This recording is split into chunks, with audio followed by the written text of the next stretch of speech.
Hi, my name is Pat O'Connor, and this is the RESPA unit of the National Mortgage Exam Tutorials and Practice Exam. This is the first video in the series.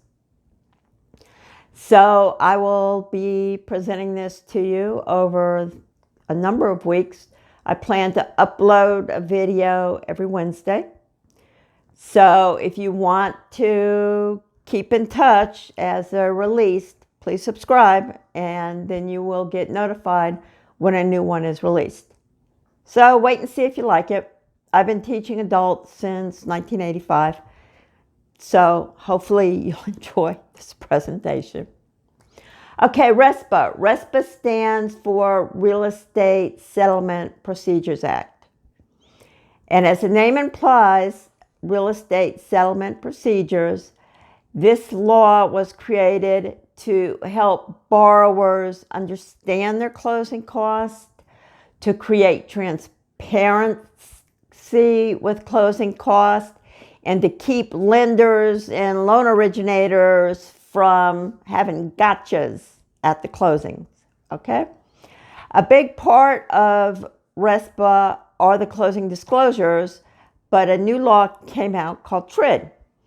So now this series is going to follow the NMLS content outline, and all the disclosures are now under the TRID, and that will be video number 4. So if you sat in class and you learned all about the closing statement, all that kind of stuff, that will be the 4th video. All right, RESPA was enacted in 1974. And it's implemented as Regulation X.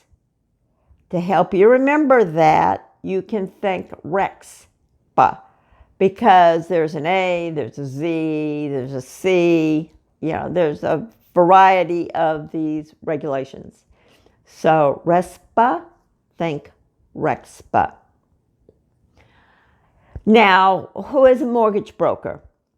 The SAFE Act came in and kind of standardized some of the nomenclature. In Florida, loan originators that were licensed used to be called mortgage brokers. Now, nationwide, they are called loan originators. So what is a mortgage broker? A mortgage broker now is a company. It is sole proprietorship. So an individual, it is an association, a trust, a corporation, okay? And the goal of the purpose of the mortgage broker is to be the middleman between a real estate agent and a lender.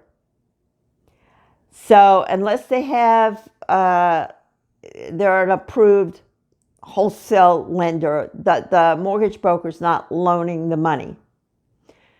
And if you have a question about what's a natural person in federal legalese is an individual.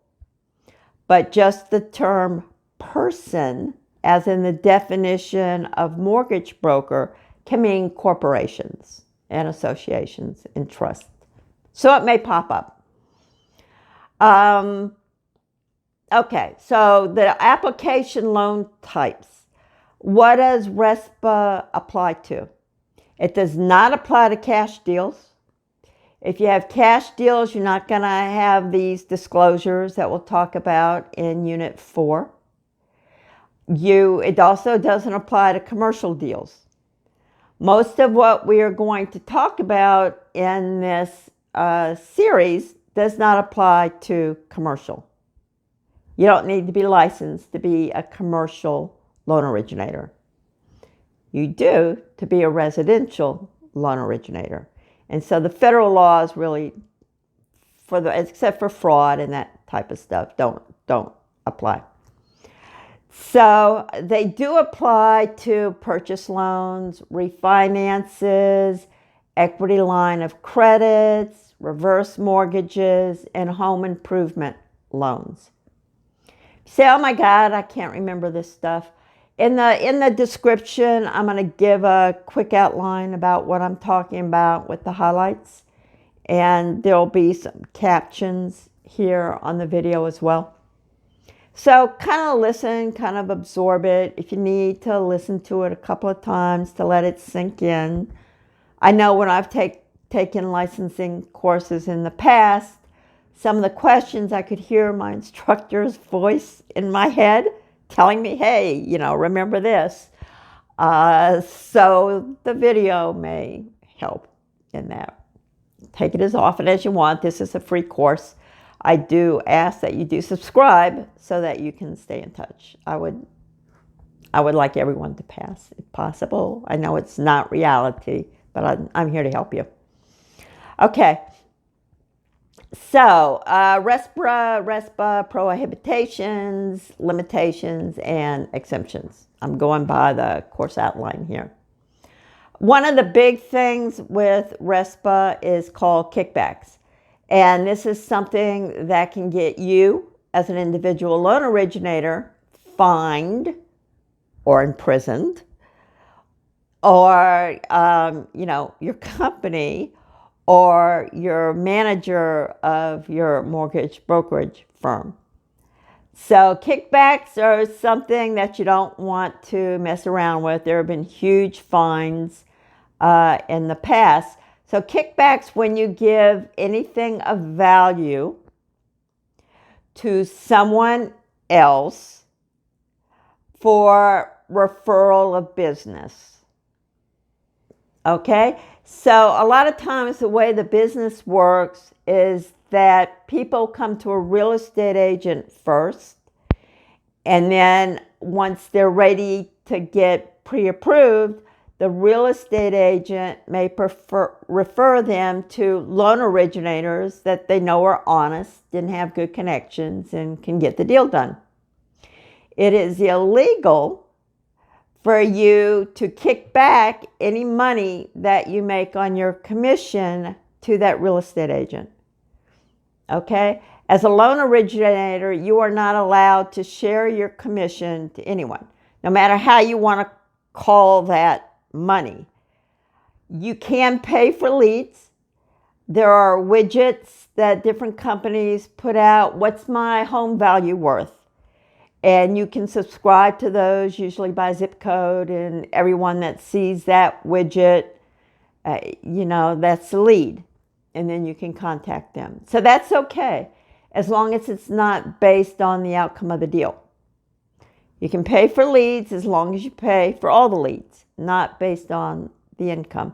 Another example of kickbacks that made the news a few years ago, one mortgage company was giving cruises. And this was within the same company. They had a mortgage branch, they had a real estate branch. And so the mortgage branch was giving the high referral real estate agents free cruises. Government found out, they got, you know, big fines. So don't do that. In terms of referral fees, you guys can't pay anybody referral fee. Real estate agents in residential real estate. Real estate agents are the only exception. If someone's in the north part of the state, moving to the south part of the state, or they're across the country and they're moving to where you are, the real estate companies can agree to, you know, have a referral fee. Mortgage brokers cannot. All right, so be very careful. Can't pay a referral fee to title company, to a real estate agent, or to another mortgage broker company, no matter what. One part of RESPA, whoever chooses the title company has to pay for it. Okay? You cannot force a borrower, if you're the seller, you cannot require a borrower to use a particular title company unless that seller is going to pay for it. Most closings, or at least that I'm aware of, are done at a title company. They can also be performed in your home. They don't have to be at the title company. But attorneys can also do closings. All right. So it's usually either an attorney or a title company. But titles company gets money for doing the closing as well as the title insurance policy. So, they have to be careful. And the loan originator may say, hey, I think you should use this title company because they're very good at, making sure it closes and working out kinks and things. But they can't get any money back in return for that. Escrow. At the closing, and we're going to talk about this in a later chapter, part of the closing cost typically are that the lender will collect 2 months of property tax and hazard insurance as a cushion in case the borrower doesn't pay. Okay? So they're entitled to collect those 2 months at closing, and that'll go into an escrow account. Additionally, each month, if the borrowers agree to escrow their property taxes, the lender to their monthly mortgage payment will add 1 month's worth of property taxes to the monthly payment, as well as a mandatory 1 month homeowner's insurance. Borrowers are going to pay a full year of homeowner's insurance before the closing. Okay? But lenders can escrow and add to your monthly mortgage payment 1 month of property taxes and 1 month of homeowner's insurance.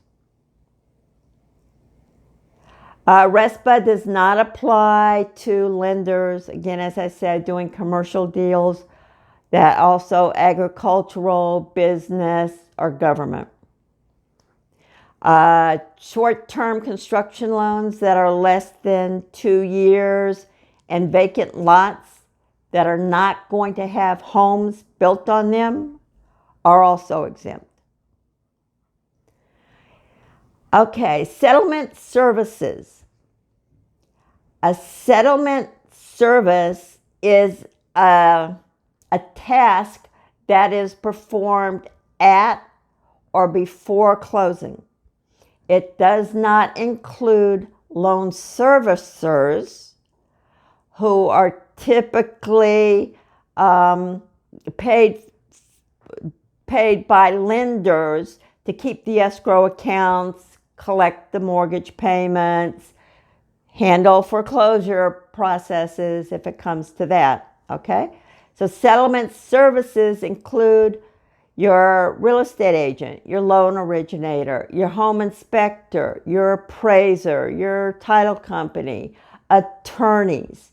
So you can't do referral fees to any of these types of companies, okay? No kickbacks, no referral fees to anyone involved in the settlement process. If you, in fact, own one of these affiliated businesses, like you're a mortgage company and you also have a real estate company and a title company, that is not all that unusual, and you own more than 1% of it, you have to disclose that at the time of referral. You can say you might want to use this, our title company, because it'll streamline the process. You don't have to. But if you do, here's the estimate of fees. Okay? So if you own more than 1%, it's required to have this disclosure. Okay, so what has to go on the application? There are 6 items. To help you remember it, kind of like the REXPA acronym, to help you remember RESPA, think NISPER, NISPER.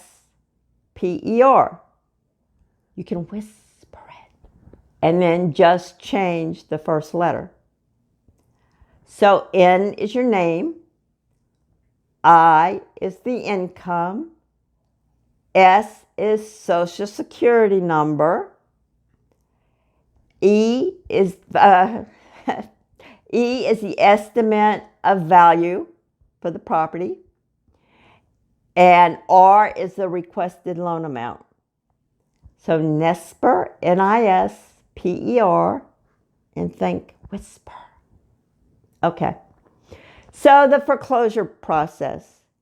As I mentioned a few minutes ago, the loan servicers are typically the ones that are paid by the lender, like a certain percent of the, loan amount to service the loans.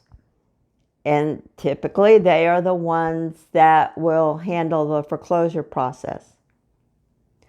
So one of the big things that happened after the recession in 2008, 2009, they came in, and because there were so many foreclosures and nobody was helping the borrowers to try to work their way out of it, RESPA has now that the loan servicers have a certain number of days to reach out to delinquent borrowers.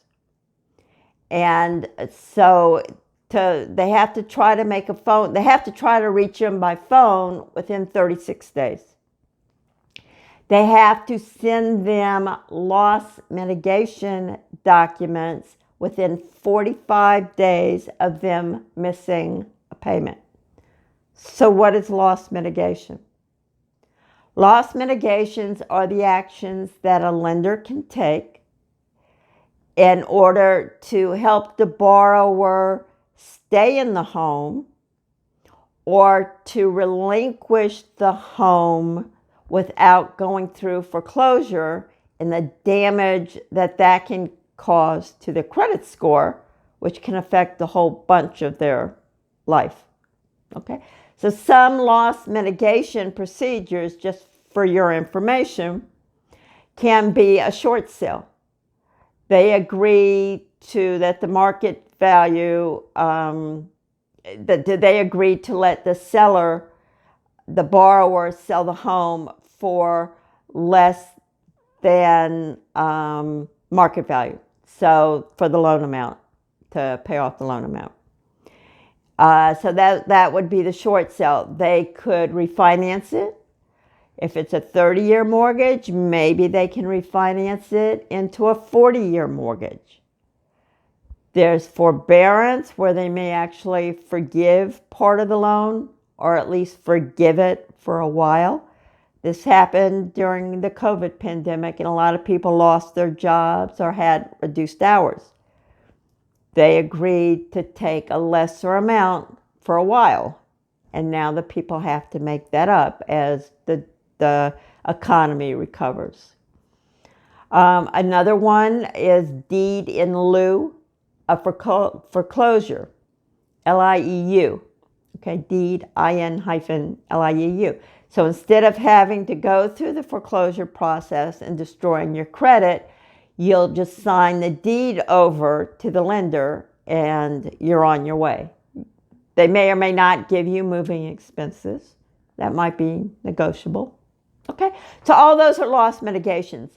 So the servicer, once you are in default, they have 45 days to send you that loan mitigation package. Typically, you are going to be required to have a financial hardship.